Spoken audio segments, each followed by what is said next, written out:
Ang DSWD mga kabrigada may nakahandang psychosocial programs para sa mga apektado ng Typhoon Patig dahilan sa magkakasunod na bagyo. Katrina Honson, ibrigada mo! Brigada Live Report. Nagpapatuloy ang Department of Social Welfare and Development sa paghahatid ng tulong sa mga nasalanta na nagdaang bagyo sa bansa. Ito ay matapos magkasunod-sunod ang bagyo, partikular na sa mga lugar na masyadong naapektuhan.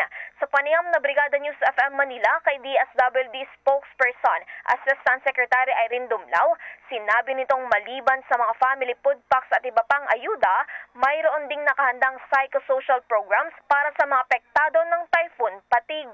Daraan sa counseling o debriefing ang mga apektado o na-trauma dahil sa sama ng panahon, hindi lamang ang mga residente kundi pati na rin ang mga responders.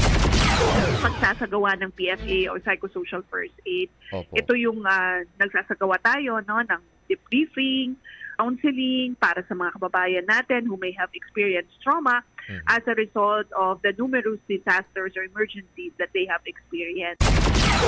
Tiniyak din ni Dumlao na patuloy silang nakantabay at nagbibigay ng mga relief efforts upang matugunan ng mga nangangailangan ng tulong dulot ng mga bagyo. Nilinaw naman ng ahensya na may sapat pa rin na Emergency Quick Response Fund at iba pang mga resources para sa mga karagdagang tulong, lalo na't may panibago na namang bagyong Pipito.